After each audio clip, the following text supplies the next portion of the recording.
नमस्कार, खबरों की खबर में आपका स्वागत है। मैं हूं संकेत उपाध्याय। उत्तर पूर्व का राज्य मणिपुर पिछले कुछ दिनों से सुलग रहा है। फिलहाल स्थिति यह हो गई है कि 8 जिलों में कर्फ्यू लगा दिया गया है और मणिपुर सरकार ने हिंसा और आगजनी के से पीछे हटने वालों को देखते ही गोली मारने के आदेश दिए हैं, यानी कि शूट एट साइट ऑर्डर्स, कि अगर जैसे ही कोई दिखेगा जो आगजनी कर रहा है, जो पत्थरबाजी कर रहा है, जो कानून अपने हाथ में ले रहा है, उसके खिलाफ शूट एट साइट ऑर्डर्स। ये बहुत आम बात नहीं है। और जब आप तस्वीरें देखेंगे, जैसे कि इस कार्यक्रम में हम आपको आगे दिखाएंगे, तो आपको समझ में आ जाएगा कि स्थिति बहुत ज्यादा हाथ से बाहर निकल चुकी है। राज्य के तमाम इलाकों से आई ये तस्वीरें इसका एक उदाहरण है। ये मणिपुर के कई इलाकों की तस्वीरें हैं जिसमें हिंसा और आगजनी की घटनाएं साफ देखी जा सकती हैं। इस हिंसा और विरोध प्रदर्शनों की जड़ में मणिपुर हाईकोर्ट का पिछले महीने का वो आदेश है जिसमें राज्य की बीजेपी सरकार को निर्देश दिया गया कि वो अनुसूचित जनजाति की लिस्ट में मतई समुदाय को भी शामिल करने पर विचार करे। बाकी आदिवासी समुदाय हाईकोर्ट के इस आदेश का विरोध कर रहे हैं और इसे अपने संसाधनों पर कब्जे की साजिश बता रहे हैं। आपको ये बता दें कि ये कोर्ट का आदेश था, सरकार का नहीं। इसी के खिलाफ पहला बड़ा विरोध प्रदर्शन बुधवार को कुकी आदिवासी बहुल चूड़चांदपुर इस जिले में हुआ, जैसे कि इन तस्वीरों में आप देख सकते हैं। राज्य के अन्य आदिवासी बहुल पर्वतीय क्षेत्रों में भी इस तरह के विरोध प्रदर्शन हुए। इस जिले में all tribal student union Manipur के आह्वान पर हाईकोर्ट के निर्देश के खिलाफ एक विरोध मार्च निकाला जा रहा था। जानकारी के मुताबिक उसी दौरान वहां से मतई समुदाय के लोगों के साथ मार्च में चल रहे कुछ लोगों की झड़प हो गई। इसे रोकने के लिए पुलिस को प्रदर्शनकारियों पर आंसू गैस के गोले छोड़ने पड़े। इस झड़प के बाद राज्य के कुछ और इलाकों में भी विरोध प्रदर्शनों के दौरान हिंसा और आगजनी देखने को मिली। हालात पर काबू पाने के लिए पुलिस, सेना और असम राइफल ने कई इलाकों में फ्लैग मार्च किए हैं। यानी कि आप ये सोचिए कि central paramilitary force, state police और इंडियन आर्मी, यह सामान्य स्थिति नहीं है जब तीनों बल का प्रयोग करना पड़े। यानी कि स्थिति हाथ से बहुत हद तक बेकाबू हुई और यह कहा गया है कि किसी भी तरह की अफवाह को रोकने के लिए राज्य में अगले 5 दिनों तक मोबाइल इंटरनेट सेवाओं पर पाबंदी लगा दी। हालात ऐसे हो गए थे कि मणिपुर से पूर्व राज्यसभा सांसद और जानी मानी बॉक्सर एमसी मैरी कॉम को सोशल मीडिया पर राज्य और केंद्र सरकार से जल्द शांति बहाली के लिए कदम उठाने की अपील करनी पड़ी। सोचिए, खिलाड़ियों को यह बोलना पड़ रहा है कि प्लीज मदद कीजिए मेरे राज्य की। उन्होंने कहा कि मेरा राज्य जल रहा है, कृपया मदद करें। और ये कल रात से लेके बहुत भयंकर मतलब वो ज्यादा हो रहा है और मुझे चाहती हूँ कि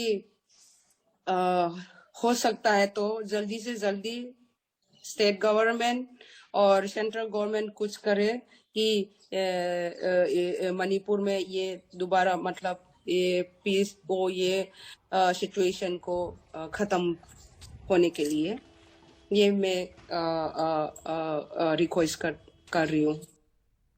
हिंसा की इन घटनाओं के बीच कई जगहों पर बहुसंख्यक समुदायों के बीच फंसे बाकी समुदाय के लोगों की सुरक्षा के लिए सरकार को आगे आना पड़ा है। सेना और असम राइफल्स ने हिंसा प्रभावित कई इलाकों में फंसे 7,500 से अधिक लोगों को सुरक्षित जगहों पर पहुंचाया है। हालात को देखते हुए केंद्रीय गृह मंत्री अमित शाह ने आज मणिपुर के मुख्यमंत्री एन बीरेन सिंह से बात की और उन्हें हर संभव मदद का भरोसा दिया गया। उधर मुख्यमंत्री एन बीरेंद्र सिंह ने सभी लोगों से शांति बनाए रखने की अपील की है। उनका कहना है कि यह पूरी हिंसा गलतफहमी और अफवाहों का नतीजा है। During the last around 24 hours, some incident of clashes, vandalisms and arson have been reported in Imphal, Shoshanpur, Bishnupur, Kangpokpi and More, etc. Precious lives have been lost besides damage of property of residents, which is very, very unfortunate. These accidents are a result of prevailing misunderstanding between two sections of our society. The state government is seized of the developments and taking all steps to control the law and order situation.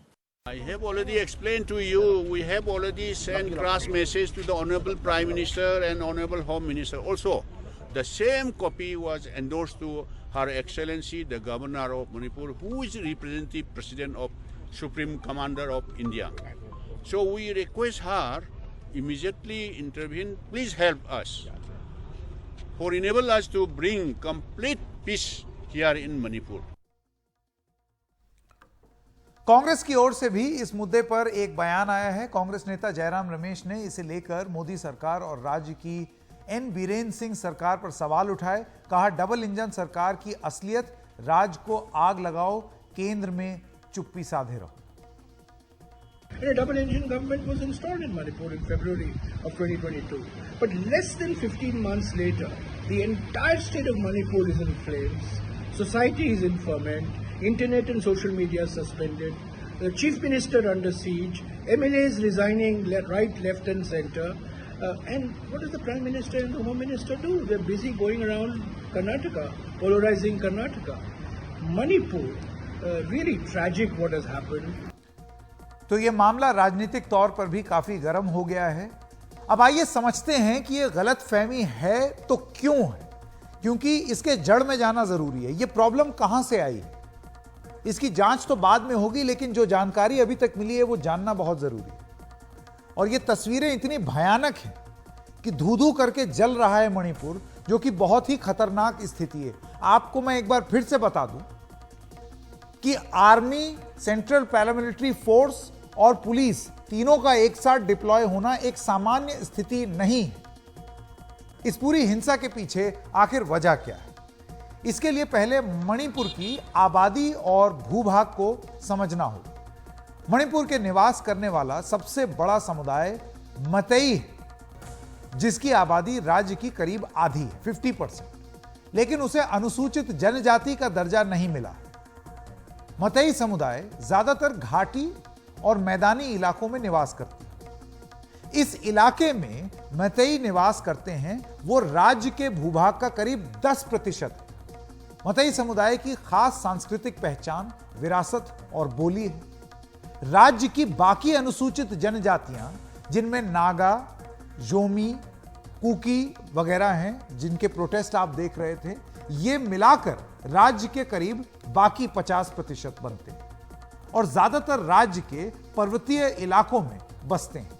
जो अनुसूचित जनजातियां हैं, उनके निवास का भूभाग राज्य के भूभाग का करीब 90%, 90%, यानी कि 90% जो जमीन है, भूभाग है, वो है 50% आबादी के पास अनुसूचित जनजातियां। और मतई समुदाय जो है वो 50% आबादी है, लेकिन 10% भूभाग में। इन सभी आदिवासी समुदायों की अपनी एक खास सांस्कृतिक पहचान है, विरासत है और बोलियां हैं।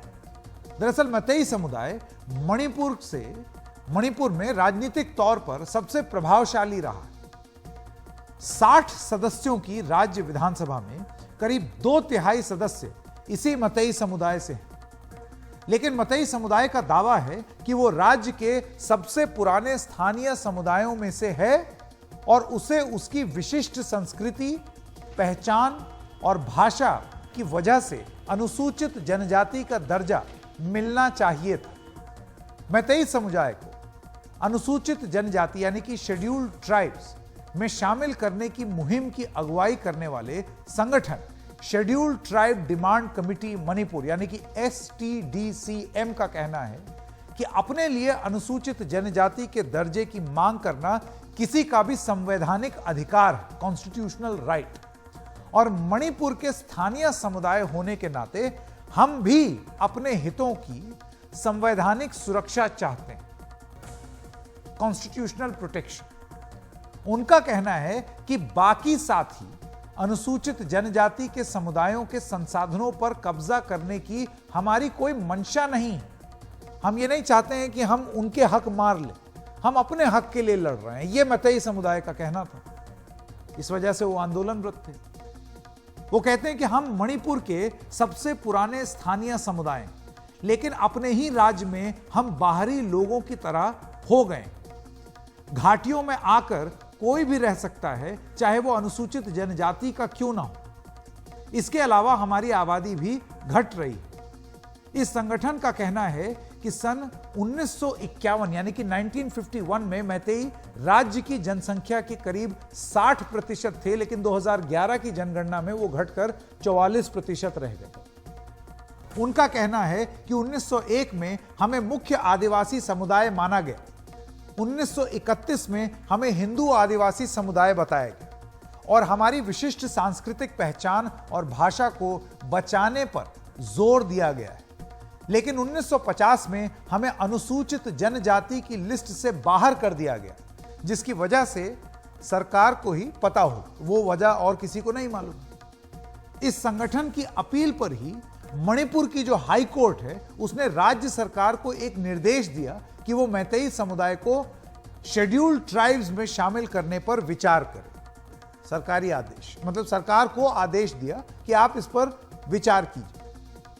लेकिन बाकी आदिवासी समुदायों को यह निर्देश नागवार गुजर रहा है। इसी के विरोध में all tribal students union Manipur ने ट्राइबल सॉलिडेरिटी मार्च नाम के पर्वतीय इलाकों में विरोध प्रदर्शन का आह्वान किया। ये तस्वीरें हमने आपको थोड़ी देर पहले भी दिखाई थी। इन प्रदर्शनों में लगभग सभी आदिवासी समुदाय ने हिस्सा लिया और करीब 50,000 लोग, पहली जो रैली हुई थी उसमें सभी आयु वर्ग के लोग शामिल हुए। कई नागरिक संगठनों और आदिवासी संस्थाओं और चर्च के प्रमुखों ने भी एकजुटता की इस रैली का समर्थन किया। कई युवा ट्राइबल्स यूनाइटेड लिखी हुई टी शर्ट पहनकर भी दिख रहे थे। All tribal students union Manipur अपने जिलों के डिप्टी कमिश्नरों के जरिए राष्ट्रपति को एक मेमोरेंडम भी भेजा है उन्होंने। इसमें कहा गया है कि मतई समुदाय द्वारा शेड्यूल्ड ट्राइब्स के दर्जे की मांग राज्य के पर्वतीय जिलों में रहने वाले आदिवासी समुदायों के संसाधनों को छीनने की एक साजिश है। उनका कहना है कि पहाड़ों में आदिवासी लोगों की जमीन को संविधान के अनुच्छेद 371 यानी कि 371C के तहत Manipur land revenue and land reforms यानी कि MLR एंड LR एक्ट 1960 के सेक्शन 158 से सुरक्षा हासिल और इसके तहत आदिवासियों की जमीनों को गैर आदिवासियों को ट्रांसफर नहीं किया जा सकता। इस मेमोरेंडम में मतई समुदाय को विकसित समुदाय बताया गया है जो राज्य के मैदानी इलाकों में रहता है और कहा गया है कि मतई समुदाय की आबादी कुल आबादी की 60% से ज्यादा है। अब आप देखिए ये जो आंकड़े हैं, किसी का दावा कुछ है, किसी का दावा कुछ है, कुछ 44% कह रहे हैं, कुछ 60% कह रहे हैं। और यही जड़ है इस सब समस्या का कि अभी वहां पर मणिपुर में हमारे सहयोगी रत्नदीप बता रहे थे कि इकोसिस्टम्स काम कर रहे हैं और बहुत सारे रूमर्स फैल रहे हैं, अफवाहें फैल रही हैं, कोई कुछ बोल रहा है, कोई कुछ बोल रहा है और इसी के चलते ये बवाल हो रहा है। वो कहते हैं अगर मतई समुदाय को, वो से मेरा मतलब बाकी आदिवासी, अगर मतई समुदाय को अनुसूचित जनजाति का दर्जा दिया गया तो मणिपुर के हाशिए पर रह रहे आदिवासियों को जो संवैधानिक हक मिले हैं और जो कानूनी बचाव मिला है वो खत्म हो जाएगा। अब जो कुकी समुदाय है पहले ही राज्य सरकार के एक फैसले से नाराज था। कुकी समुदाय ने आरोप लगाया था कि राज्य सरकार रिजर्व फॉरेस्ट बचाने के नाम पर स्थानीय आदिवासियों के हकों को छीनते हुए रिजर्व वन भूमि में बसे उन गांवों से उन्हें निकालने की कोशिश कर रही है। एक लड़ाई ये ऑलरेडी चल रही थी। इस मुद्दे पर पिछले महीने इस जिले में काफी हिंसा देखने को मिली थी और मुख्यमंत्री एन बीरेन सिंह के एक दौरे का स्थानीय लोगों ने विरोध भी किया था। यही वजह है कि 27 अप्रैल से ही धारा 144 चूड़ाचांदपुर में लगा हुआ है। उसी के साथ मणिपुर हाईकोर्ट के फैसले ने आग में घी का काम कर दिया और राज्य में हिंसा की ताजा घटनाएं दर्ज की गई हैं। लेकिन मैं बार बार एक चीज पूरी जिम्मेदारी से बोल रहा हूं कि आदेश जो दिया गया वो था विचार करने का, लेकिन एक जमीन पर, और ये इकोसिस्टम शब्द का मैं प्रयोग कर रहा हूं, दोनों ही तरफ से रत्नदीप कहते हैं इस तरीके की बातें बोली जा रही हैं जो कि आग में घी का काम कर रही हैं और इस वजह से स्थिति और हालात एकदम बेकाबू होते चले जा रहे हैं। हिंसा की ऐसी तस्वीरें आ रही हैं जो शायद मणिपुर ने इस तरीके से कभी पहले देखी नहीं थी। इस हिंसा के दौरान जंगलों में वन विभाग की कुछ चौकियों पर भी आग लगाए जाने की खबरें आई। मणिपुर में इस ताजा हिंसा पर ज्यादा जानकारी के लिए हमारे साथ हैं उत्तर पूर्वी राज्यों के मामलों के जानकार संजय हजारे। इन तीनों गुट के बीच कंपटीशन या चैलेंजेस चलते हैं। अभी रिसेंटली क्या हुआ आपकी ये प्रॉब्लम, रीसेंट प्रॉब्लम जो है फरवरी से शुरू हुआ, जब फरवरी मार्च में जब इविक्शन हुए थे एक रिजर्व फॉरेस्ट में, जहां एक कुकी गांव थे, वहां से लोग हटाया गया।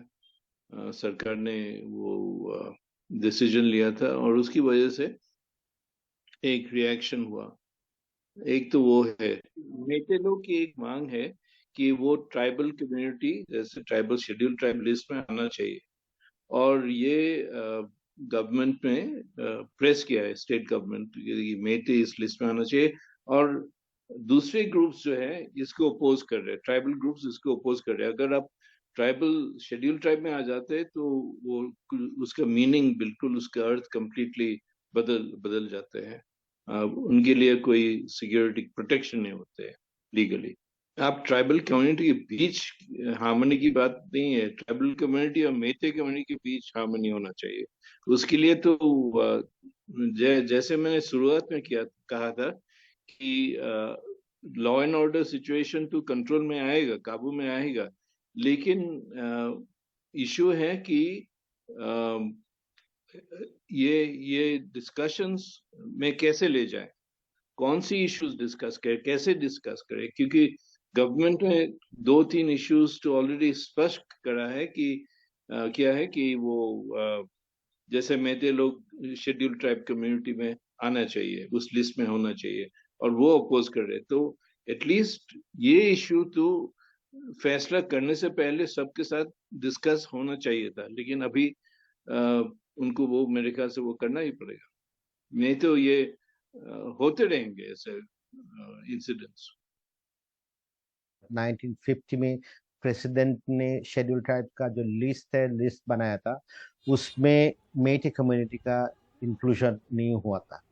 तो अगर उस टाइम पे मेटे कम्युनिटी इंक्लूड नहीं हुआ तो 75 साल में क्या चेंज हुआ जो कम्युनिटी को इस टाइम पे इंक्लूड करना चाहिए।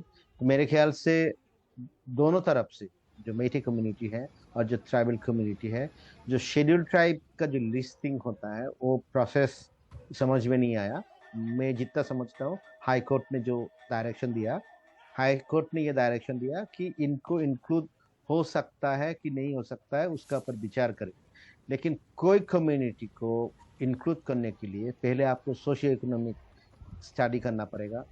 स्टडी के बाद अगर लगता है कि कुछ ट्राइबल कैरेक्टरिस्टिक्स है, तब जाके वो रजिस्ट्रार जनरल ऑफ इंडिया पे जाएगा। उसके बाद फिर national commission for schedule tribe, अगर national commission for schedule tribe accept करता है और उसका बाद अगर यूनियन कैबिनेट एक्सेप्ट करता है, तभी कॉन्स्टिट्यूशन में अमेंडमेंट आता है। जो शेड्यूल ट्राइब का लिस्ट है उसको कोई चेंज नहीं कर सकता है एक्सेप्ट पार्लियामेंट ऑफ इंडिया। मेरे ख्याल से जो ट्राइबल कम्युनिटी और मेटे कम्युनिटी है, उनका जो कम्युनिटी लीडर्स है उनको बात करना चाहिए, सरकार को ये फैसिलिटेट करना चाहिए।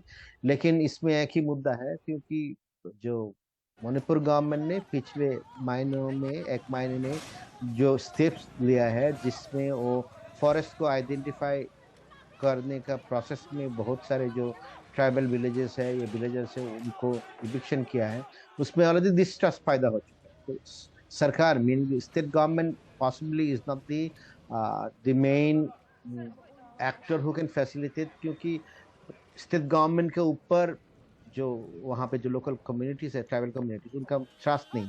तो इसलिए चीफ मिनिस्टर बीरेन सिंह जी जब जाने का कोशिश किया चूड़ाचांदपुर में, तब वहाँ पे बहुत सारे प्रोटेस्ट हुआ, इनफैक्ट उनको जाना वहाँ पे कैंसिल करना पड़ा। तो इसी स्थिति में मेरे ख्याल से अगर कोई एक रोल प्ले कर सकता है वो है central government. They have to deal this issue in a very I would say sensitive way. अगर आप सेंसिटिव वे में डील नहीं कर पाएंगे तो देयर आर एवरी पॉसिबिलिटीज कि this entire movement could turn violent, meaning arm struggle and etcetera. वो fear रहता है and it's a bothering state of Myanmar. And आपको ये मान के चलना पड़ेगा कि most active insurgent groups even today are in Manipur. तो अब केंद्र की एजेंसियां, आर्मी और लोकल पुलिस वहां पर किसी तरीके से शांति बनाने का प्रयास कर रही है। शूट एट साइट का ऑर्डर देना बहुत बड़ा ऑर्डर होता है। उम्मीद यही करते हैं कि जल्द से जल्द स्थिति सामान्य हो और अफवाह की गुंजाइश ना हो, क्योंकि इस तरीके से एक राज्य नहीं जल सकता और ये नहीं होना चाहिए। और ऐसे में राजनीति जितनी दूर रहे उतनी बेहतर। आइए रुक करते हैं अब राष्ट्रीय राजधानी दिल्ली का। दिल्ली की तिहाड़ जेल देश की सबसे बड़ी और सुरक्षित जेल मानी जाती है। इसमें एक से एक कुख्यात आतंकी, गैंगस्टर और अन्य अपराधी बंद हैं। तो घोटालों में आरोपी कई दलों के नेता भी तिहाड़ जेल में बंद हैं। जेल में बंद कैदियों की सुरक्षा एक बड़ा मुद्दा हमेशा से रहा है, लेकिन इस मामले में तिहाड़ जेल पर कोई सवाल, कई बार हमने देखा है कि सवाल उठते रहते हैं। बीते एक महीने में कई बार कैदियों की तिहाड़ जेल में हत्या हो चुकी।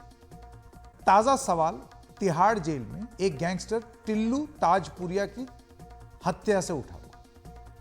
इस हत्या का सीसीटीवी फुटेज आज सामने आया है, जिसमें साफ दिख रहा है कि 6 कैदी ताजपुरिया को बहुत बुरी तरीके से और भयानक तरीके से मार रहे हैं। ये तस्वीरें आपको विचलित कर सकती हैं, इस वजह से हमने इसको पूरी तरीके से ब्लर कर दिया है, क्योंकि ये इतना ज्यादा विचलित कर देने वाली है।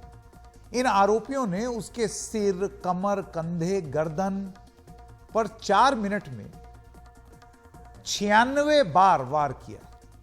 सोचिए, इतनी बार, 96। हमले के दौरान गैंगस्टर टिल्लू ताजपुरिया अपने चेहरे को बचाने की कोशिश कर रहा था, लेकिन हमलावरों ने उसे खींचकर जेल की कोठरी से बाहर निकाला।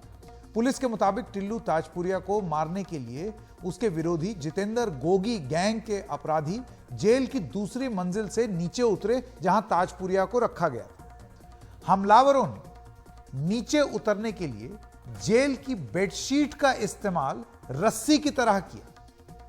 माना जा रहा है कि यह हमला 2021 में जितेंद्र गोगी की हत्या का बदला था। 24 सितंबर 2021 को टिल्लू ताजपुरिया गैंग में 2 बदमाश वकीलों की शक्ल में आए और दिल्ली की रोहिणी कोर्ट में, अगर आपको ये तस्वीरें याद हो कि कोर्ट के अंदर गोलियां चली थी, आवाज आई थी गोली चलने की, ये उसी गैंग वॉर से जुड़ा हुआ मामला दिख रहा है। उसके अंदर जितेंद्र गोगी की हत्या कर दी गोली चला करके, ये वो तस्वीरें।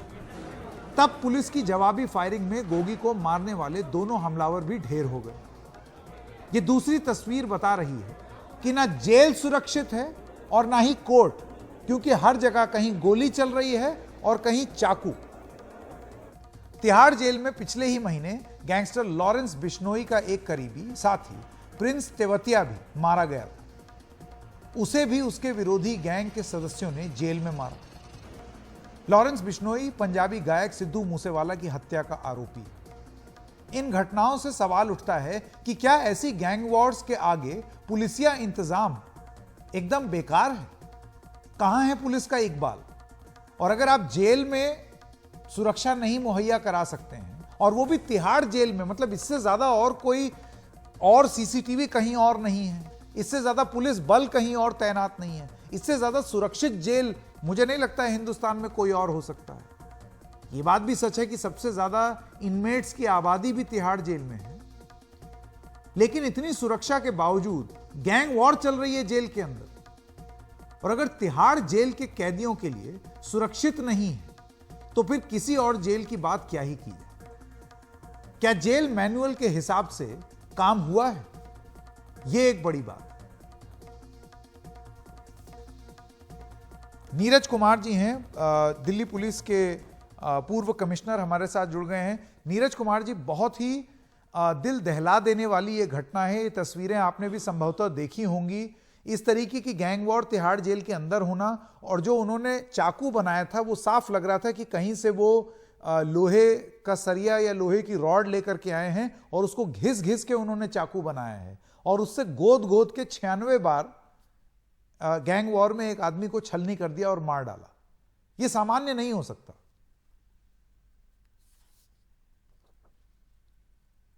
ये बिल्कुल असामान्य बात है और इसको बड़ी गंभीरता के साथ लेना चाहिए। लेकिन इसके पहले कि हम और चर्चा में आगे बढ़े हैं, संकेत एक बात मैं स्पष्ट कर देना चाहूंगा कि जेल के अंदर पुलिसिया इंतजाम होता है, ये गलत धारणा है। आपको सुन के ताज्जुब होगा कि जेल में सिवाय डायरेक्टर जनरल के और कोई पुलिस ऑफिसर नहीं होता। जितना स्टाफ नीचे का है, superintendent, deputy superintendent, chief warden, warden, deputy warden और जो भी और अन्य रैंक्स हैं, वो एक अलग कार्डर होता है। वो जेल सर्विस से के लोग होते हैं और उनका रिक्रूटमेंट अलग होता है, उनकी जो ट्रेनिंग होती है वो अलग होती है। तो लेकिन आम जनता में ये एक गलत धारणा है कि अंदर पुलिस होती है, अंदर पुलिस नहीं होती है। ये सबसे पहले हम लोग को समझ लेना होगा।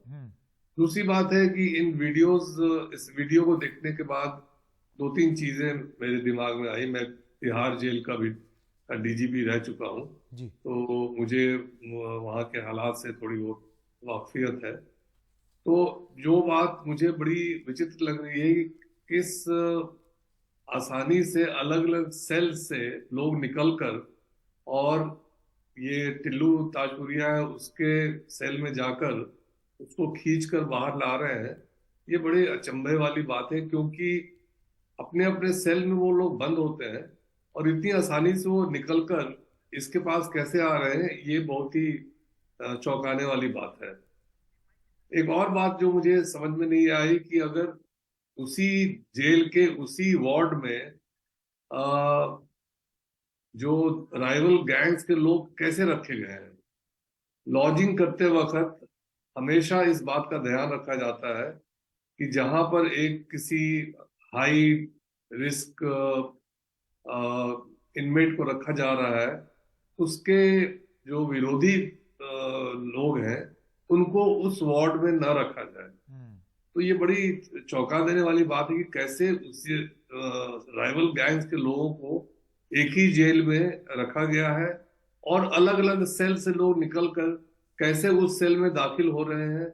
और क्यों नहीं, जब ये सब चल रहा है तो और सीसीटीवी पर आ रहा है, तो क्यों नहीं जेल का स्टाफ इमीडिएटली रिएक्ट करता है और इस घटना को घटने से रोकता है। तो ये सब कुछ सवाल है जिसके जवाब जेल के प्रशासन को देना होगा। बिल्कुल बिल्कुल नीरज जी, मैं बस यही आपसे, आपने जो शुरुआत में जो फर्क बताया उसकी जानकारी बिल्कुल है हम लोगों को कि जेल में किस तरीके से स्टाफ डिप्लॉय होता है और कहाँ तक दिल्ली पुलिस की भूमिका है, कहाँ किसी और फोर्स की भूमिका है। जब हम पुलिसिया इंतजाम की बात करते हैं तो हम जेल का जो प्रबंध है उसमें जो अलग अलग बल लगे हुए हैं, हम उसके संदर्भ में ये बात कर रहे हैं। उस दृष्टिकोण से आपको लगता है कि अगर तिहाड़ जेल सुरक्षित नहीं है और अगर यहां इस तरीके की चीज हो सकती है, तो फिर दूर दराज के जो जेल हैं उनकी क्या स्थिति होगी? मतलब इससे ज्यादा सुरक्षा और कहां हो सकती है? देखिए, जो बुनियादी चीजें हैं, पहली बात है लॉजिंग। लॉजिंग का मतलब है किस इनमेट को कहाँ रखा जाएगा, जेल के किस हिस्से में रखा जाएगा।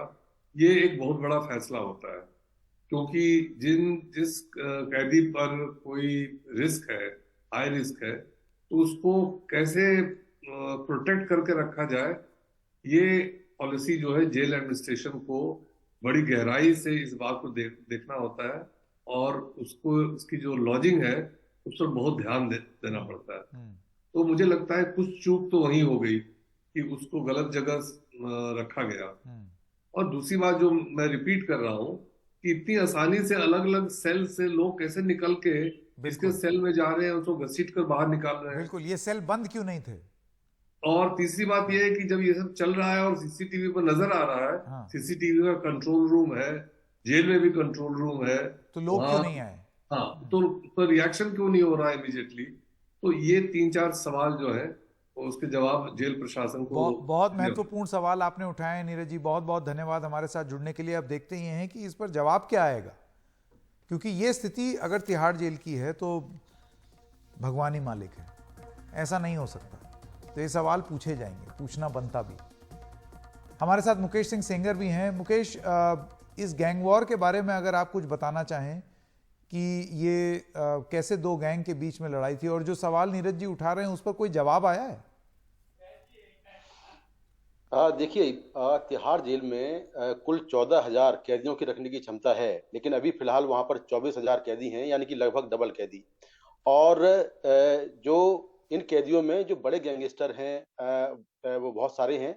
और सबसे अगर आप देखें तो तिहाड़ में जो लोकल गैंगस्टर हैं वो कहीं ना कहीं अब बड़े गैंगस्टरों से मिल गए हैं। जैसे कि एक ग्रुप बन गया है लॉरेंस बिश्नोई का, जिसमें आप देखेंगे ये था जो जितेंद्र गोगी था या दूसरे गैंगस्टर हैं, ये सब थे। और दूसरा जो गैंग बन गया है वो बम्बुया गैंग का है। और इसमें आप देखें तो पटियाल ग्रुप है, और ये सारे बड़े जो गैंगस्टर हैं ये देश में नहीं है, ये देश के बाहर बैठे हुए हैं। लॉरेंस के साथ में गोल्डी का गैंग है जो कनाडा में बैठा हुआ है, तो वहां से ये ऑपरेट कर रहे हैं। और जो लोकल गैंगस्टर जेल में बंद हैं उनके जरिए आपस में एक दूसरे की हत्याएं करवाते हैं। तो ये पहले से इस बात का खतरा था कि जो टिल्लू ताजपुरिया है उसकी हत्या हो सकती है। उसके बाद भी जिस जेल में उसको रखा गया, ये जेल नंबर 8 और 9 है, जहां पर हाई रिस्क वार्ड में उसको रखा गया था। लेकिन सबसे बड़ी बात है कि अगर आप फुटेज देखें तो ऊपर से एक एक करके सारे जो कैदी हैं, जो हत्यारे हैं, वो ऊपर से कूद रहे हैं। वो उसी जेल की पहली मंजिल पर थे और वो भी सब हाई रिस्क वार्ड में थे। तो वहां से उतर रहे हैं।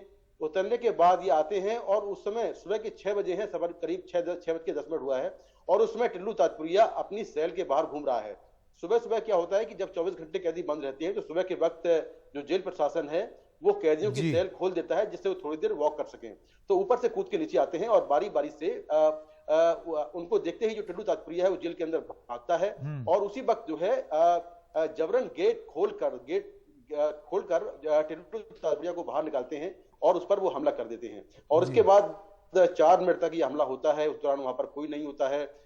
ये हमसे कहा गया कि वहां पर करीब 900 जो सुरक्षा कर्मी है वो पूरी 8-9 जेल नंबर में तैनात है, लेकिन कोई दिखाई नहीं दे रहा है। बिल्कुल, सीसीटीवी कैमरे, ये जो सीसीटीवी कैमरा है मुकेश, ये पूरी तरीके से एक्सपोज करता है कोई भी दावे कि किस तरीके से वहां पर व्यवस्था क्या थी। साफ दिख रहा है व्यवस्था नहीं थी। मुकेश, आपका बहुत बहुत धन्यवाद हमारे साथ जुड़ने के लिए। और आइए, क्योंकि गैंगस्टर्स की बात हो रही है तो बात कर लें उत्तर प्रदेश की। यूपी के मुख्यमंत्री योगी आदित्यनाथ ने पिछले ही महीने राज्य विधानसभा में कहा था कि माफिया को मिट्टी में मिला देंगे। लगता है यूपी पुलिस उनके कहे पर अमल कर रही है। आज ही पश्चिमी उत्तर प्रदेश में बीते 25 साल से आतंक का पर्याय बना कुख्यात गैंगस्टर अनिल दुजाना मेरठ में यूपी एसटीएफ के हाथों मारा गया। दुजाना के खिलाफ 18 हत्याओं समेत 62 संगीन केस दर्ज थे और आसपास के कई राज्यों में उसका आतंक था। दुजाना हाल ही में जेल से बाहर आया था और पुलिस के मुताबिक अपने खिलाफ मुकदमों में गवाहों को धमका रहा था। वो यूपी से बाहर निकलने की फिराक में था, लेकिन उससे पहले ही मार गिराया गया।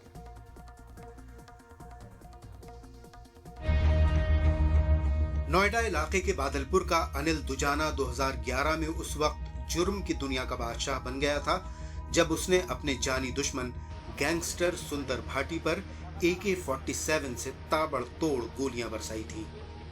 वो वक्त अनिल दुजाना के उभार का था, लेकिन आज वही दुजाना मिट्टी में मिला दिया गया। यूपी एसटीएफ की मेरठ यूनिट के एएसपी ब्रजेश कुमार सिंह की टीम ने गुरुवार दोपहर अनिल दुजाना की गाड़ी को जब घेरा तो उसकी रूह कांप गई।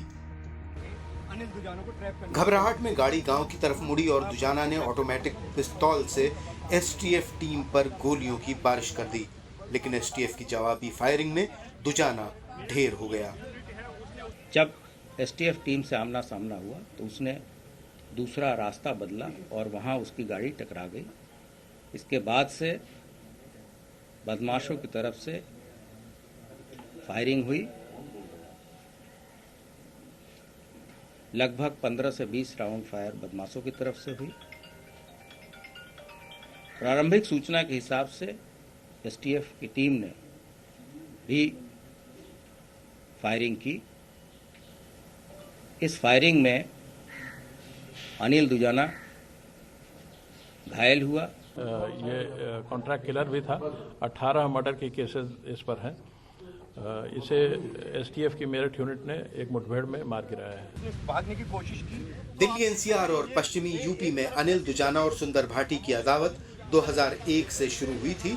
इससे पहले अनिल दुजाना सुंदर भाटी का गुर्गा था और भाटी के सरिया लूट कारोबार का मुंशी। सरियों के अवैध कारोबार से पैसा सोने की तरह निकल रहा था। इस सोने को समेटने के लिए अनिल दुजाना ने सुंदर भाटी से बगावत कर अपना खुद का गैंग खड़ा कर लिया। जिला पंचायत के चुनाव में सुंदर भाटी ने अपने सियासी दुश्मन नरेश भाटी की हत्या कर दी थी। नरेश के भाई रणदीप और भांजे अमित कसाना ने सुंदर भाटी से बदला लेने के लिए अनिल दुजाना का साथ लिया। सुंदर से बदला लेने के अलावा अनिल दुजाना एक के बाद एक सनसनीखेज वारदातें करके कानून का मजाक उड़ाता रहा और अपने खौफ का साम्राज्य खड़ा करता रहा। 2011 में अनिल, रणदीप और अमित कसाना ने मिलकर एक शादी समारोह में सुंदर भाटी पर AK-47 राइफलों से हमला किया। सुंदर भाटी गैंग के 3 शूटर इस कांड में मारे गए। 2012 में अनिल दुजाना के जेल जाने के बाद सुंदर भाटी ने उसके भाई की हत्या कर दी। जेल में रहते हुए दुजाना ने दिल्ली, नोएडा, गाजियाबाद और हरियाणा के कई शहरों में उद्योगपतियों से उगाही का कारोबार शुरू किया और करोड़ों रुपए कमाए। एसटीएफ को सूचना मिलने के उसके जेल से बाहर आने के बाद सूचना मिल रही थी कि किसी बड़ी वारदात को अंजाम देगा और इस सूचना पर एसटीएफ की टीम मेरठ यूनिट यहाँ पहले से लग गई थी। अनिल दुजाना हाल ही में अयोध्या जेल से छूटा था।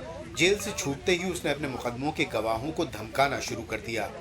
उसने कई कारोबारियों से रंगदारी भी मांगी, जिसकी खबर यूपी एसटीएफ को लगातार मिल रही थी। एसटीएफ ने उस पर नजर रखी और उसे घेरने का काम शुरू कर दिया। सौरभ शुक्ला की रिपोर्ट, एनडीटीवी इंडिया।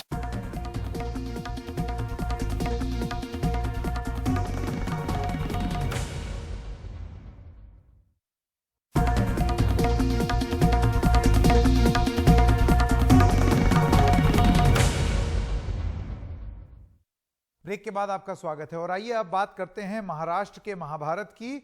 और इस बार बात हो रही है एनसीपी की। राष्ट्रवादी कांग्रेस पार्टी के जो चीफ थे, मुखिया थे, शरद पवार, उन्होंने जब इस्तीफा दिया तो उसके बाद हड़कंप मच गया। लेकिन अब उनके बाद एनसीपी की गद्दी कौन संभालेगा? बेटी सुप्रिया सूले या अजीत पवार?